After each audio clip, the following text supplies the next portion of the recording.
Um, Overall, looking back at this first decade of the 21st century, of the new millennium, for me personally, like I said, everything I mentioned in all the videos of the previous of these past of all the years in this decade, I meant, being out. One of the things that I have discovered is that when you, especially when I'm with my family or my friends, is that when you drink a little too much, you gotta know your limit. Because if you don't know your limit, you're gonna act like a damn fool. And believe me, I've done that plenty of times throughout this decade. Here with my family and friends, out in Kansas with my family and friends. Heck, I remember on New Year's Eve, I think it was 2005, 2004, I can't really remember. I think it was 2006 maybe. New Year's Eve going into 2006, maybe even 2007. I don't know. I can't really remember what year. But I remember one year I just decided, I'm going to go out, because we had a liquor store you know, basically not even it's like just 100 yards away, maybe barely even 100 yards, I think about 50 yards away from where I live. And I went there and I bought, I don't know what I bought. I think I bought some like little bottles, little blue bottles about this size of like blue tarantula and something else, and some beer. And I just decided, I'm going to do something and discover. And I drank it, and oh man, I got hung over when I drank that mixture. I'll tell you that. That's one highlight in this past decade that I'll never forget. Never. Uh, and I've gotten, like I said, drunk plenty of times already throughout this decade. Here in California with family and friends, and out there as well, on my own, if not with friends as well. But overall, it was an okay decade. I mean, overall, it was not well, it was an okay decade. It was an interesting decade as well because one of the things I was able to do, for most of it when I was living in Kansas, like I said, not only was I able to work, not only was I able to get my own computer, my own television, my own Wii system, my own Xbox system, my own GameCube system, my own PlayStation 2 system. I mean, you name it. My own PlayStation system. Well, actually, I got the PlayStation when I lived with my father, but PlayStation, you name it. Besides all that, I mean, it was very interesting. A very unique decade. Very unique start to the 21st century. And we can only imagine what this new decade, the second decade in the 21st century, in the new millennium, is going to bring. You know, I mean, like I said, I look back and, some of the things that I did. I mean, I mean, look at this. I mean, I became a fan of this when it first came out, and I was in my 20s. I became a fan of this, of Yu-Gi-Oh.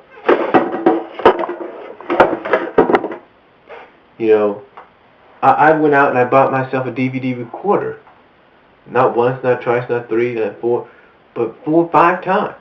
Actually, the fifth one was for my mom, but 4 times on my own I bought one. Had to exchange it the first 3 times and then buy another one, which lasted me about 4.5 years. Overall, besides that, and even going to local wrestling events in Lawrence, Kansas, where I saw TNA stars and took pictures with them, like AJ Styles and Christopher Daniels and Abyss and Delirious and Sanjay Dutt. I mean, Samoa Joe. I mean, wow. I mean, overall, this decade was pretty cool because the way it started out was the fact that I was still living with my father. I got a place of my own. Got a job on my own. Got another job on my own. Well, actually, this time with help. Got another job with some help.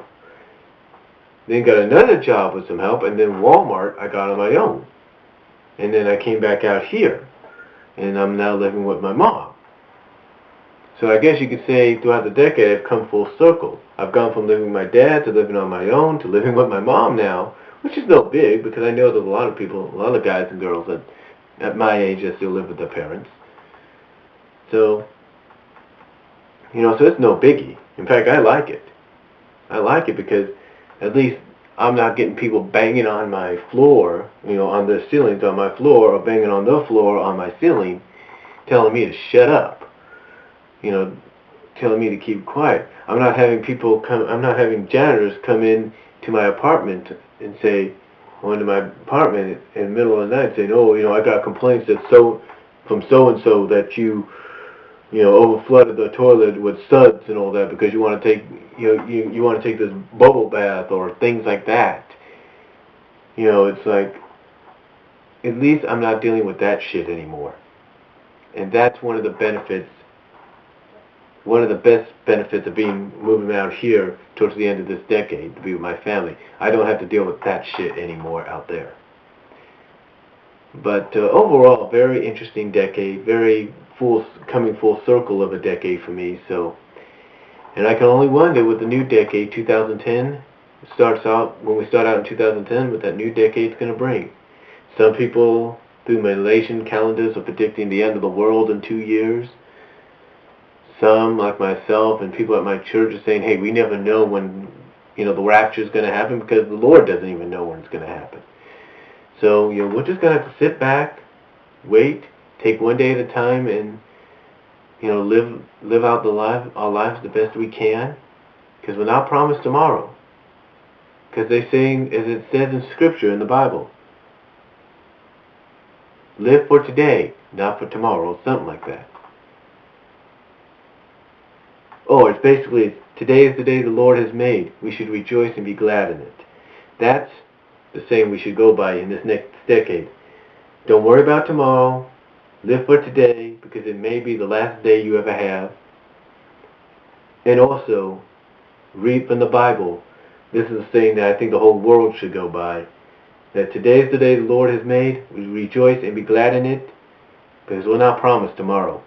I mean, the rapture could happen if you're a religious person, a Christian person like me. The rapture can happen just like that.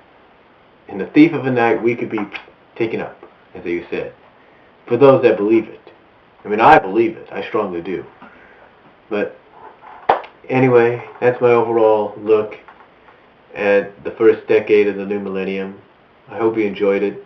You got any comments, leave them. And in the description box, you might see all the years here that I'm talking about. So I'll talk to you all later. Happy New Year. Peace.